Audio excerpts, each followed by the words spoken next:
The trading station orbited a dying red star, its massive structure housing representatives from dozens of alien species. Among the bustling corridors filled with chittering insects, floating jellyfish-like beings, and towering crystalline entities, one figure moved almost unnoticed. Marcus Kane walked with quiet steps, his simple gray jumpsuit marking him as just another maintenance worker. The other species barely glanced at him as he passed. To them, humans were the newest members of the Galactic Union, a species so unremarkable that most forgot they existed.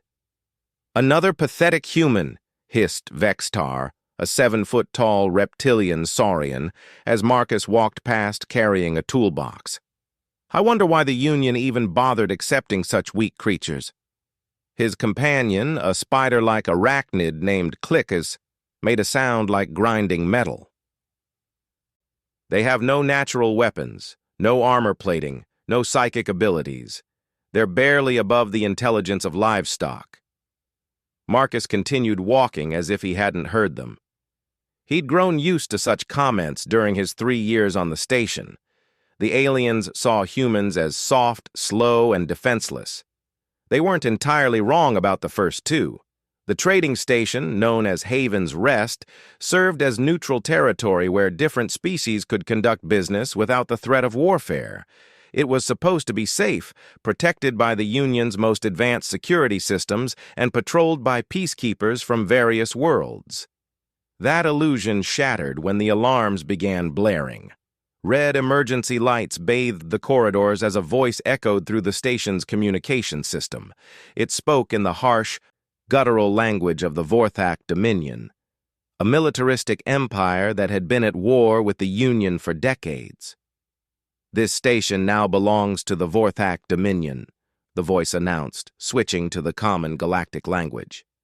"All Union representatives will be taken as prisoners. Any resistance will result in immediate execution." Panic erupted throughout the station. Alien civilians screamed and scattered in all directions. Some tried to reach their ships, only to find the docking bays sealed.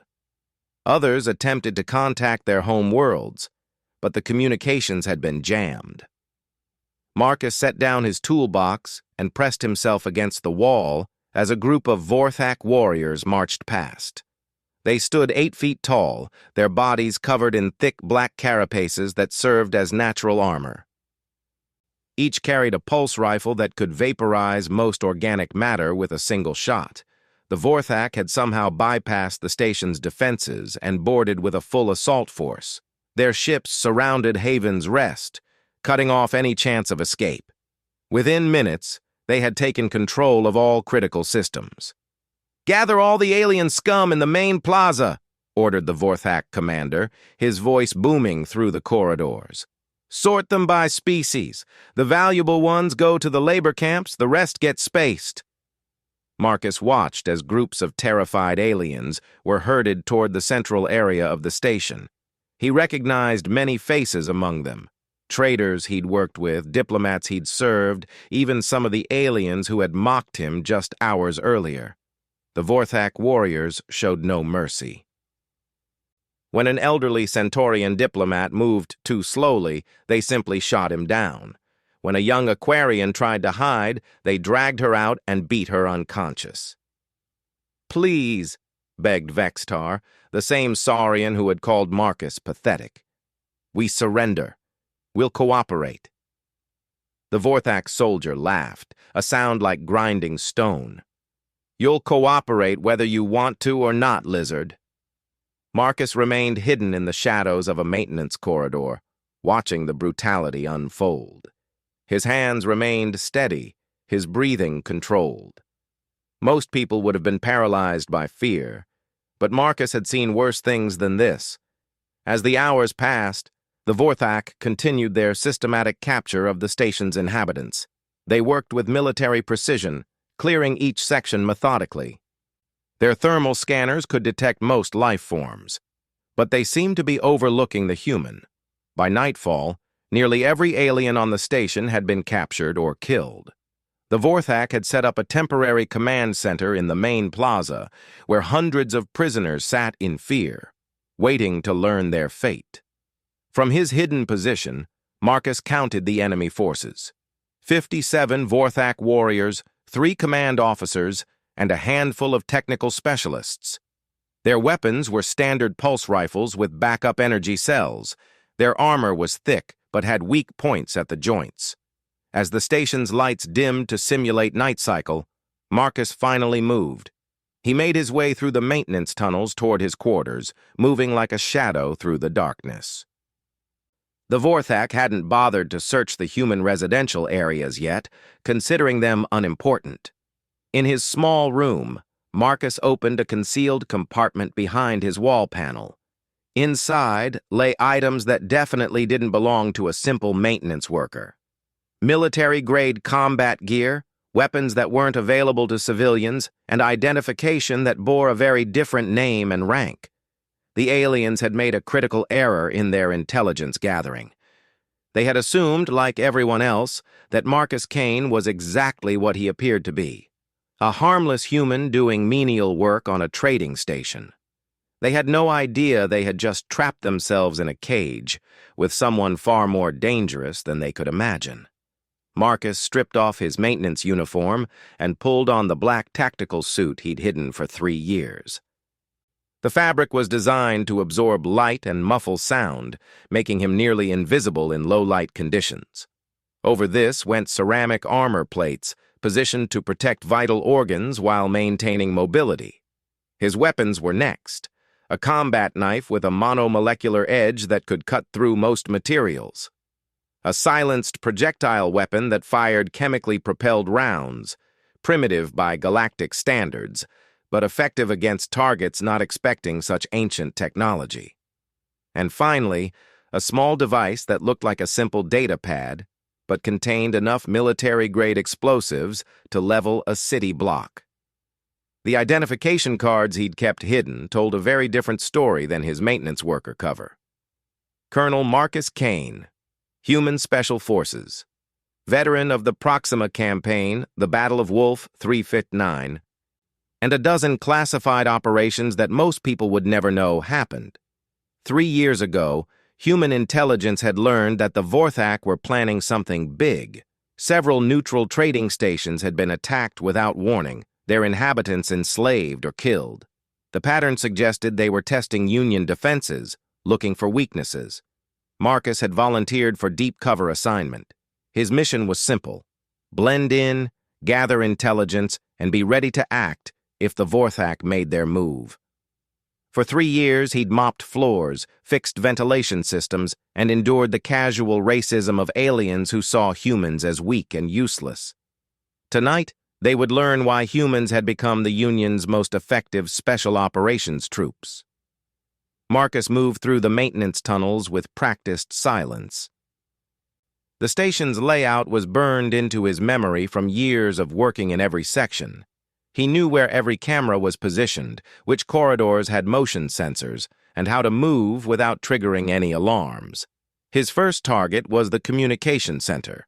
The Vorthak had jammed outgoing signals, but they needed to maintain contact with their fleet. If he could access their equipment, he could send a coded message to human command. The communication center was guarded by 2 Vorthak warriors. They stood at attention, their pulse rifles ready, confident that no threat could approach unseen. They were wrong. Marcus dropped from a ventilation grate directly behind them. His knife found the gap between helmet and armor on the first guard before the alien could make a sound. The second guard turned just in time to see his partner collapse, but Marcus was already moving. A single, precise strike severed the warrior's spinal cord. Both bodies hit the floor without alerting anyone else. Marcus dragged them out of sight and accessed the communication equipment. His fingers flew over the alien interface as he activated a hidden transmission protocol. The message he sent was brief but clear. Package delivered. Cleanup requested. Within hours, a human fleet would be on its way to Haven's Rest. But Marcus couldn't wait for rescue. Every moment the Vorthak remained in control meant more innocent lives at risk. He had work to do. His next target was the weapons locker where the Vorthak had stored confiscated equipment. The aliens had impressive technology, but they had one fatal weakness. They thought conventionally. They expected enemies to use energy weapons and advanced tactics. Marcus preferred older methods. The weapons locker was in the security section, guarded by 4 warriors and protected by an electronic lock. The lock was designed to resist computer hacking and energy-based cutting tools. It wasn't designed to stop someone with a small amount of chemical explosive. The blast was tiny, barely more than a firecracker by human military standards. But it was enough to fuse the lock's electronic components. The guards came running to investigate, expecting to find Union saboteurs with advanced equipment. They found something much worse. Marcus met them in the corridor, moving like a shadow given form. The first guard managed to raise his rifle before a thrown knife buried itself in his throat. The second got off a shot that scorched the wall where Marcus had been standing a moment before. The human moved with fluid grace, using the alien's size and weight against them.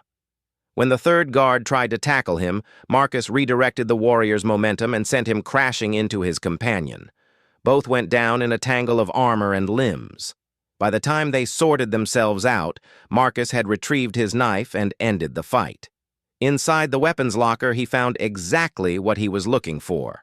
The Vorthak had confiscated various alien weapons, but they'd also taken items they didn't recognize as dangerous, including several pieces of human equipment that looked like simple tools to alien eyes. Marcus smiled grimly as he assembled what appeared to be a maintenance scanner. In reality, it was a military-grade sensor array capable of tracking life signs throughout the station. Now he could see exactly where every Vorthak was positioned. The tactical display showed him what he'd suspected. The aliens had made a critical error. They'd concentrated their forces in the main areas of the station, leaving the outer sections lightly guarded. They thought the real threats were the large, obviously dangerous alien species they'd captured.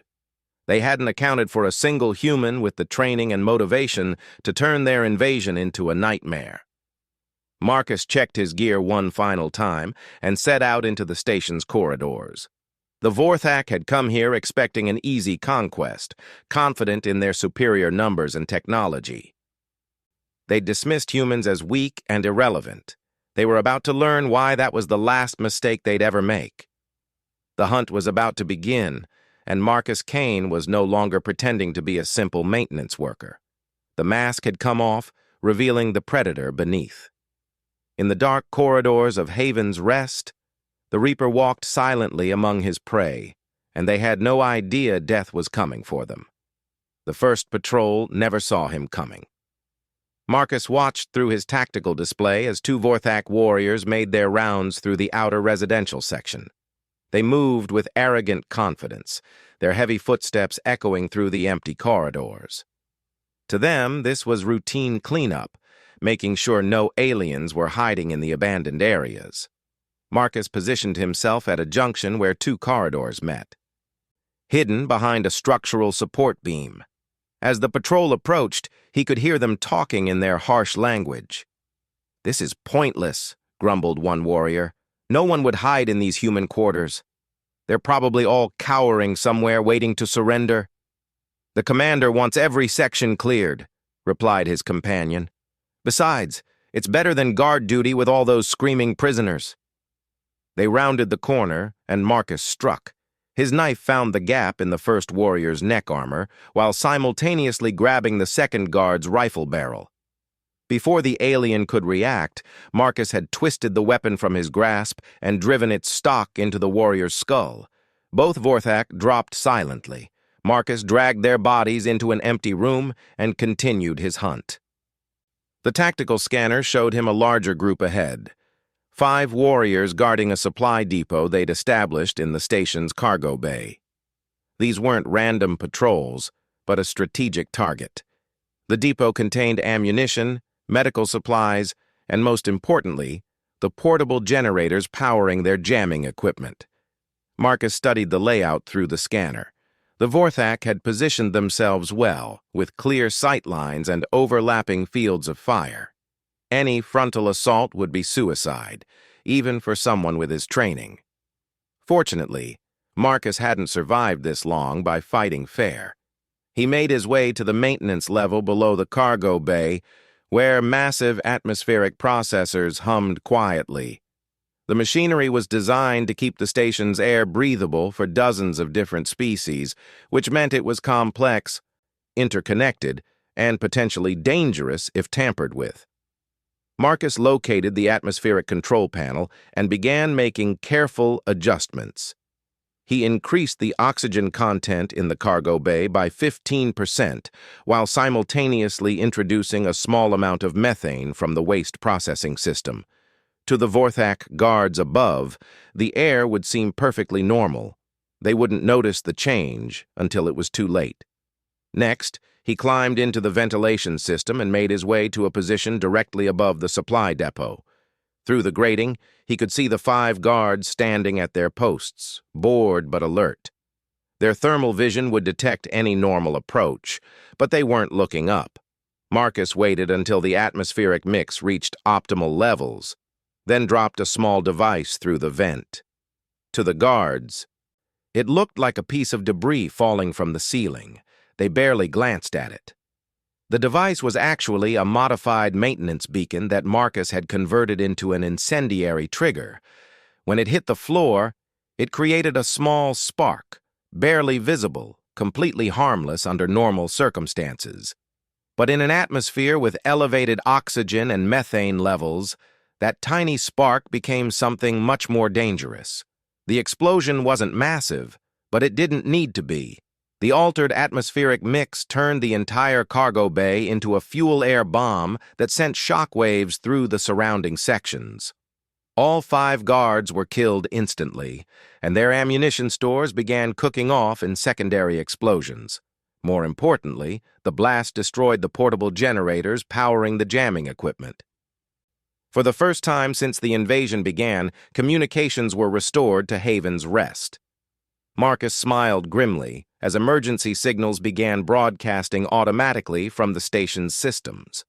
The Union would receive detailed information about the Vorthak attack, including the number and position of enemy forces. Help was definitely coming now, but the explosions had also alerted the remaining Vorthak to the presence of a saboteur. Marcus could hear alarm calls echoing through the corridors as warriors mobilized to hunt for the threat. Through his scanner, he watched as search teams spread out through the station. The Vorthak commander was no fool. He recognized the work of a professional and was responding accordingly. Guard posts were reinforced, patrols were doubled, and thermal scanners were activated throughout the facility. Marcus had taken out nearly a quarter of the invasion force, but now his element of surprise was gone. The remaining 40-plus warriors would be actively hunting him, and they had advantages in numbers, firepower, and armor. Time for a change in tactics. Instead of continuing to hide, Marcus moved toward the central plaza where the prisoners were being held. The Vorthak expected him to run, to use guerrilla tactics from the shadows. They didn't expect him to attack their strongest position directly. The plaza was a vast open area in the heart of the station, surrounded by multiple levels of walkways and observation decks. Nearly 300 alien prisoners sat in the center, guarded by 20 Vorthak warriors positioned around the perimeter. It was a fortress designed to be impregnable. Marcus studied the layout from a concealed position on an upper walkway. The guards were alert now, their weapons ready, their attention focused on every shadow and movement. Traditional stealth wouldn't work here. But Marcus had one more advantage the Vorthak hadn't considered. Among the prisoners below, he could see aliens who knew him, who had worked with him for 3 years. They thought he was just a maintenance worker, but they trusted him. He activated his comm unit and sent a signal on the maintenance frequency that all station workers knew. It was a simple code used for coordinating repairs, meaningless to the Vorthak, but clear to anyone who had worked on Haven's Rest. The message was brief. Emergency repair protocol. Atmospheric failure imminent. Prepare for evacuation. Among the prisoners, he saw several alien maintenance workers receive the signal. They looked confused at first, then understanding dawned. Marcus Kane, the quiet human who had fixed their equipment and shared their meals, was still free. And he had a plan. The workers began quietly spreading word among the other prisoners. Something was about to happen, and they needed to be ready to move. The Vorthak guards noticed the increased murmuring among their captives, but dismissed it as fear and desperation. They had no idea that their helpless prisoners were about to become part of the trap. Marcus checked his remaining equipment one final time. He had enough explosive charges for one more dramatic gesture, and he intended to make it count. The Vorthak had brought overwhelming force to crush a peaceful trading station. It was time to show them what happened when they underestimated a human who had nothing left to lose. Marcus moved through the upper levels of the plaza like a ghost, placing his remaining explosive charges at critical structural points. The Vorthak had chosen their position well from a defensive standpoint, but they'd made one crucial error. They'd positioned themselves in the most architecturally vulnerable part of the station. The plaza's domed ceiling was supported by 6 massive pillars, each containing primary power conduits and atmospheric recycling systems. If those supports were damaged in the right way, the entire structure would become unstable without collapsing immediately. It would create chaos without killing the prisoners below. As Marcus worked, he could see the Vorthak commander coordinating search teams through the station. The alien was skilled, methodical, and growing increasingly frustrated. His forces had found the bodies of their fallen comrades, the destroyed supply depot, and evidence of someone moving through areas that should have been secure. "Whoever is doing this is a professional," the commander growled to his lieutenant. "No civilian could eliminate trained warriors without leaving tracks. The Union must have had an agent planted here." His lieutenant, a scarred veteran named Gorak, studied the tactical displays. "The thermal scans show nothing. It's like our enemy is invisible." "No one is invisible," the commander replied. "Double the guards around the prisoners. If this saboteur wants to play hero, he'll have to come to us eventually." Marcus finished placing his charges and activated a timer sequence that would detonate them in precise order. Then he made his way to his final position, a maintenance booth overlooking the plaza that contained emergency controls for the entire section. From here, he could see everything: the hundreds of terrified prisoners huddled together in the center, the 20 Vorthak guards positioned around the perimeter, their weapons trained outward, the commander and his officers on the upper level coordinating their hunt for the mysterious saboteur. They were still looking for a ghost in the machine, never imagining that their nemesis was the same unremarkable human they'd dismissed as beneath notice. Marcus activated his comm unit one final time and sent a final message to the maintenance workers among the prisoners. "Atmospheric failure in 60 seconds. Emergency procedures now." Below, the alien workers who had received his signal began to act. They started coughing and gasping, pointing at ventilation grates and calling out about air quality problems. Other prisoners, confused but trusting their fellow workers, began to panic as well. The Vorthak guards looked around nervously as hundreds of aliens started showing signs of respiratory distress. Emergency alarms began sounding as automated systems detected the apparent atmospheric crisis. "What's happening?" demanded the commander. "Unknown, sir," replied a technical specialist. "Our sensors show normal air quality, but the prisoners appear to be reacting to something." That was when Marcus triggered the first explosive charge. The blast echoed through the plaza as one of the support pillars buckled. The dome above cracked but held, raining debris onto the area below. Emergency lighting activated as primary power fluctuated.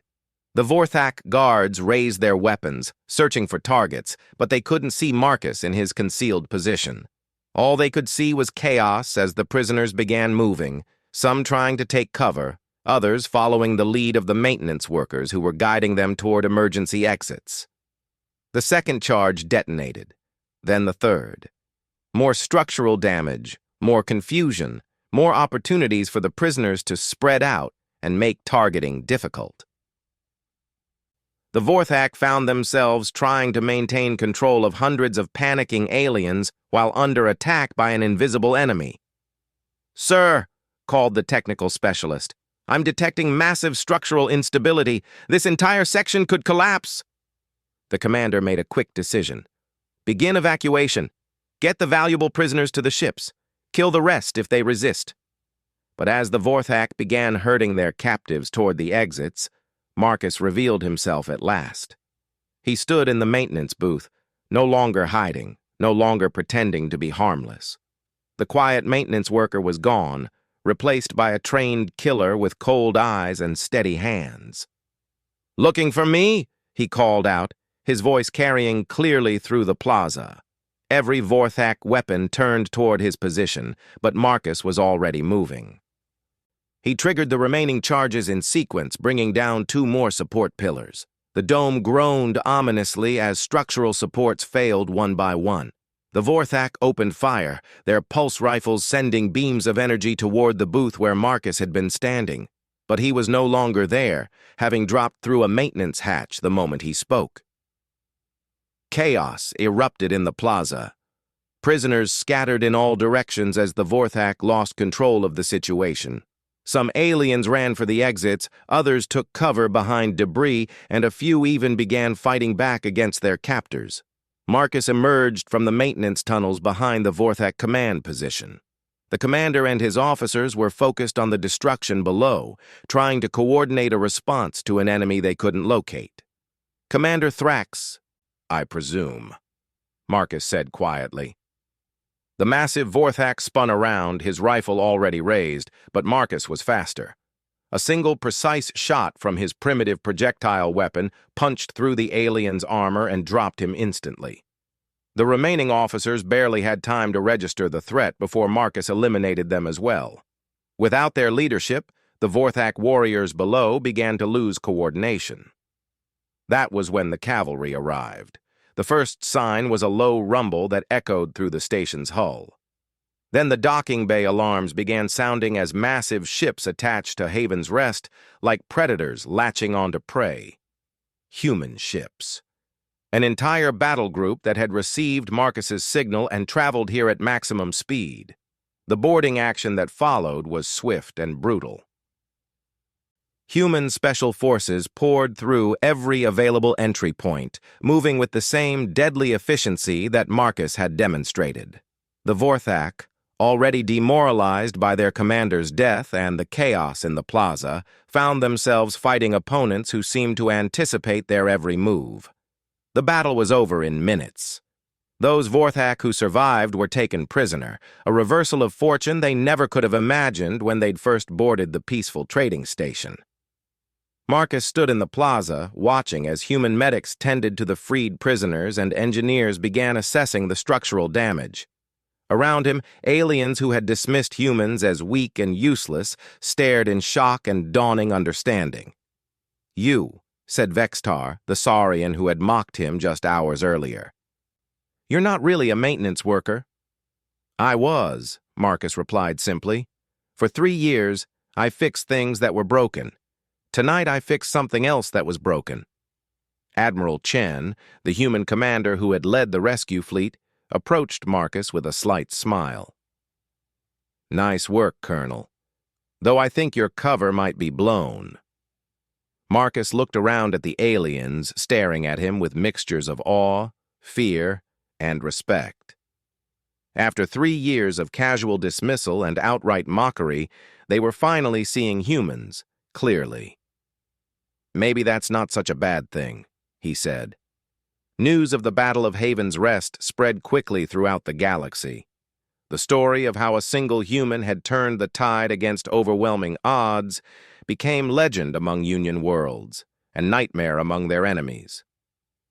The Vorthak Dominion, once confident in their superiority, began to think twice before attacking stations with human presence. Other hostile species reconsidered their assessment of humanity as a weak link in the Union alliance. But perhaps most importantly, the other Union species began to see humans differently. The quiet maintenance worker who had cleaned their stations, fixed their equipment, and endured their casual racism had revealed himself to be something far more dangerous than any of them had imagined. They had underestimated the silent human, dismissed him as irrelevant and weak. They had learned, too late for some, that appearances could be deceiving. Behind the unremarkable exterior of every human might lurk a predator waiting for the right moment to strike. The galaxy would remember the lesson of Haven's Rest. When you corner a human, when you threaten the innocent under their protection, you're not facing prey. You're facing death itself, and it's been watching you all along.